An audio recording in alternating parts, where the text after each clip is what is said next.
Data points हैं दिखा रहे कि रियल एस्टेट की कीमतों में होने वाली है बेतहाशा वृद्धि। घर खरीदने का इससे बेहतर मौका फिर नहीं मिलेगा। रिसर्च रिपोर्ट हैं साबित कर रहे कि रिकॉर्ड प्रॉपर्टी के डिमांड और सप्लाई के बीच रियल एस्टेट बन गया है buyer market. Residential real estate के साथ साथ कॉमर्शियल प्रॉपर्टी में भी बढ़ी है डिमांड। लीजिंग एक्टिविटी के डेटा दिखा रहे हैं ग्रोथ पिछले क्वार्टर और पिछले फाइनेंशियल ईयर के मुकाबले इस साल बढ़ा है डबल डिजिट सेल्स ग्रोथ और साथ में बढ़ी है प्रॉपर्टी की कीमत भी डबल डिजिट में। नाउ रिलैक्स, ऐसे झूठ बोलने वाले भरे पड़े हैं मार्केट में। मैं क्यों बोलूं ये सब झूठ? मैं तो बस पढ़ रहा हूं वो पॉपुलर नैरेटिव मीडिया में और वैकल्पिक मीडिया में जो रियल एस्टेट के डेटा के नाम पर दिखाए जा रहे हैं आपको।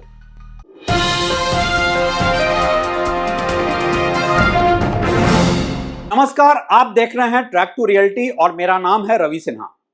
और हमेशा की तरह आज मैं फिर से करने जा रहा हूं आपको सावधान, और साथ ही करूंगा एक्सपोज उन रियल एस्टेट के डेटा पॉइंट्स को जो आपको करते रहते हैं गुमराह।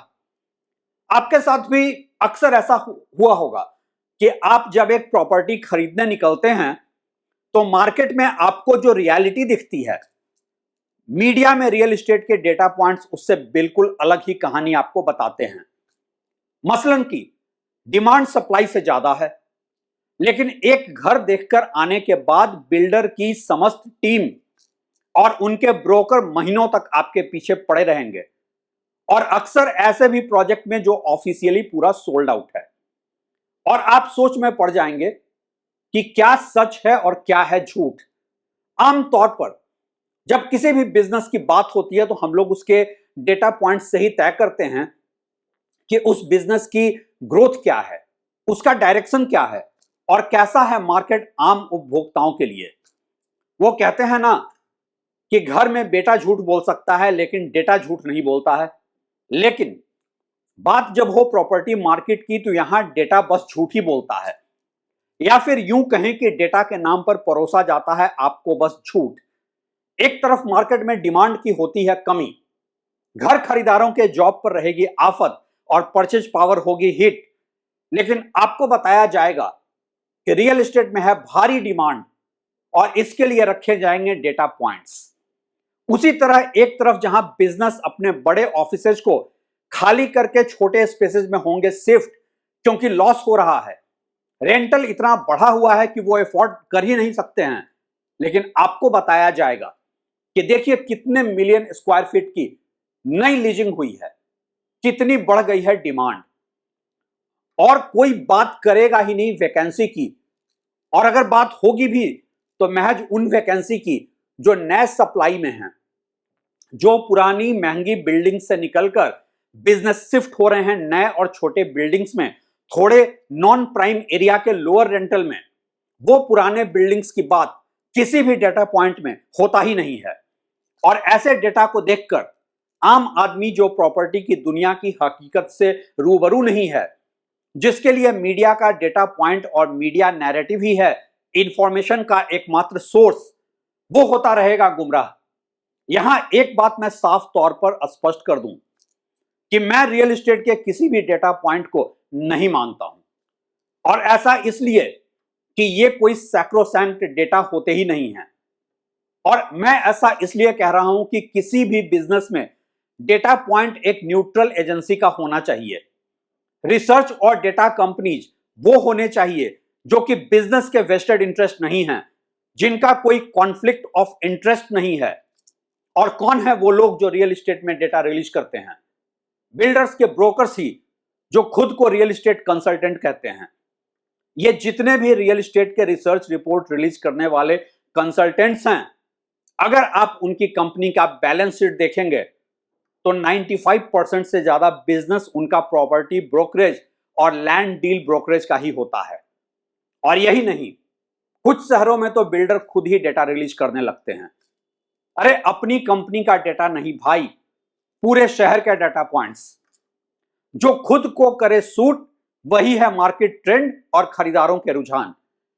एक बिल्डर ने तो खुद मुझसे एडमिट किया कि किसी नए मार्केट में प्रोजेक्ट लॉन्च करने से पहले उसने ऐसे ही एक प्रॉपर्टी कंसल्टेंट से मार्केट की फिजिबिलिटी स्टडी कराई थी कि मार्केट में क्या ट्रेंड चल रहा है, कितने प्रोजेक्ट अनसोल्ड हैं और किसका क्या प्राइस पॉइंट है।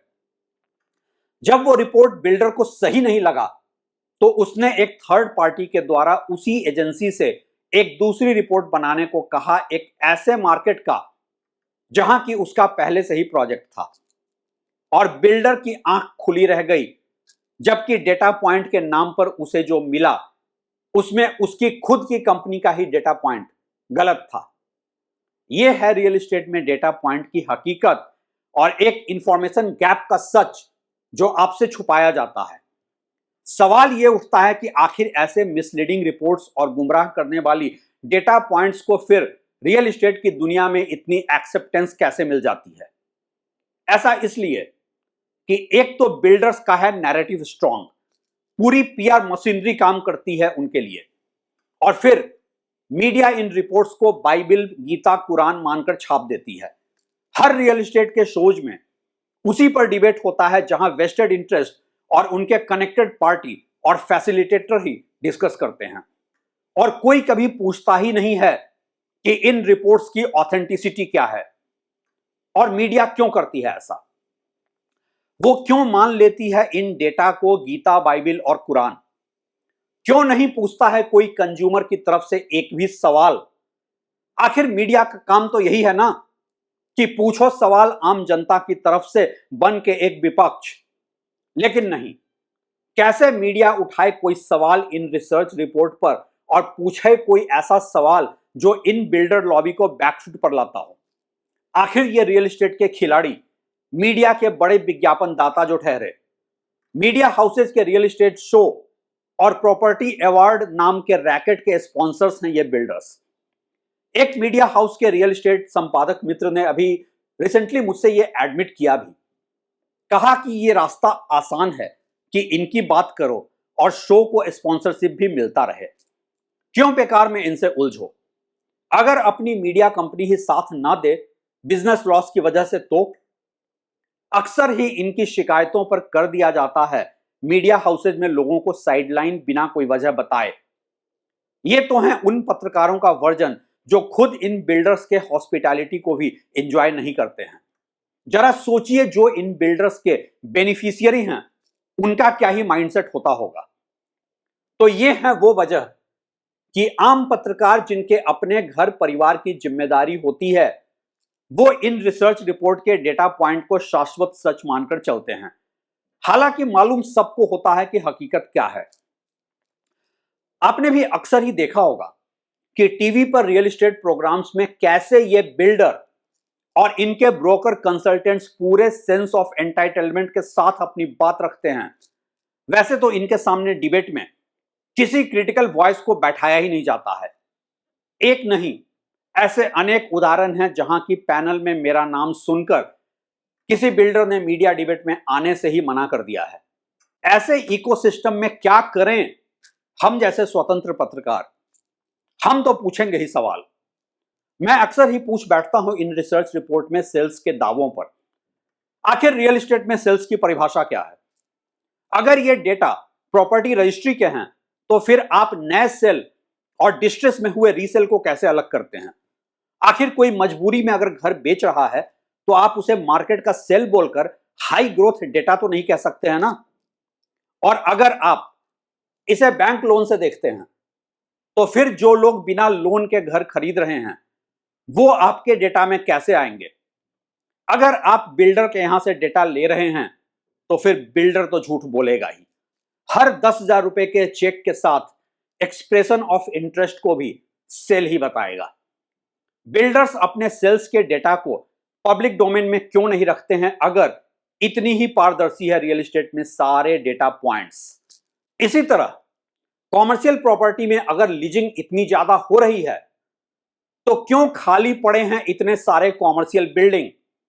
ऑफिस कॉम्प्लेक्स और मॉल्स सुनसान क्यों पड़े हैं शहर दर शहर, जहां के डेटा हाई ग्रोथ बता रहे हैं? और सबसे जरूरी सवाल कि जब रियल एस्टेट बिजनेस में सब कुछ इतना अच्छा चल ही रहा है जितना कि इनके डेटा बताते हैं, तो फिर ये बिल्डर्स और इनका पूरा इकोसिस्टम रोते क्यों रहते हैं कि बिजनेस में इतनी प्रॉब्लम है, इतनी हेडविंड्स है, इनपुट कॉस्ट बढ़ गया है, बायर्स नहीं है मार्केट में, और इन्हें सरकार से चाहिए पॉलिसी इंसेंटिव। और हां, इनके फाइनेंशियल डिफॉल्ट के बाद सरकार से स्ट्रेस फंड भी चाहिए। ये तो बस झूठ और आंकड़ों की लफाजी की दुनिया है साहब। ऐसा भी नहीं है कि स्कैंडल्स हुए नहीं हैं रियल एस्टेट में डेटा के झूठ पे। एक क्वार्टर में एक रिसर्च रिपोर्ट ने डेटा रिलीज किया था, मार्केट में 9% का सेल्स डाउन है, तो दूसरे रिपोर्ट ने दावा कर दिया कि सेल्स 27% बढ़ गई है। अभी कुछ साल पहले की बात है। इतना बड़ा गैप एक क्वार्टर में एक ही मार्केट ये डेटा में कैसे? कोई आधा या 1% का गैप कोई समझ भी सकता है कि सैंपलिंग या मेथोडोलॉजी अलग होने से कंक्लूजन में फर्क आया होगा, लेकिन इतना लंबा गैप दरअसल दो झूठ जब दो अलग अलग क्लाइंट को ध्यान में रखकर और उनकी अलग अलग विश लिस्ट के हिसाब से बोली जाए तो ऐसा ही होता है। खैर, पब्लिक मेमोरी शॉर्ट है और सब जाते हैं ऐसे स्कैंडल जल्द ही भूल। अब तो एक लेवल पर हर प्रॉपर्टी ब्रोकरेज एजेंसीज में शायद अंडरस्टैंडिंग बन ही गई है कि सबके आंकड़े आसपास ही होने चाहिए, और ये अंडरस्टैंडिंग सिर्फ बाइंग सेलिंग डाटा तक ही सीमित नहीं है बल्कि कहीं आगे तक है। मसलन कि एक प्रॉपर्टेक फर्म में अगर बड़े साइज के फ्लैट्स की डिमांड का सर्च ज्यादा हो रहा है तो दूसरा भी मान ही लेगा। रियल एस्टेट में डॉग इट्स डॉग नहीं चलता है, राइट? मैं ऐसे ऐसे प्रोफेशनल से मिला हूं जो रियल एस्टेट के ऐसे रिसर्च रिपोर्ट रिलीज करने वाले अलग अलग एजेंसीज में नौकरी में नहीं टिक पाए क्योंकि उन्होंने झूठे रिपोर्ट को तैयार करने से मना कर दिया था। और अंत में हमेशा की तरह मेरा सवाल कि ऐसे इकोसिस्टम में आपको क्या करना चाहिए? सेकेंडरी मार्केट में जाकर खुद करें रिसर्च और देखें कि क्या है सच्चाई, वास्तविक प्राइस पॉइंट क्या है, और बिल्डर को प्रोजेक्ट बेचने की है कितनी बेताबी, उसी से तय करें अपना बार्गेनिंग पावर। मैं खुद भी इन डेटा को देखने की बजाय बात करता हूं आम जनता से, समझने को रियल एस्टेट की जमीनी हकीकत। रियल एस्टेट के ये सारे ही डेटा बस करते हैं आपको गुमराह, और आप ना करें इनका कोई यकीन। और हां, रियल एस्टेट के पूरे इकोसिस्टम में जिनको मेरी बात, मेरा सच नागवार गुजरता है, उनका भी शुक्रिया।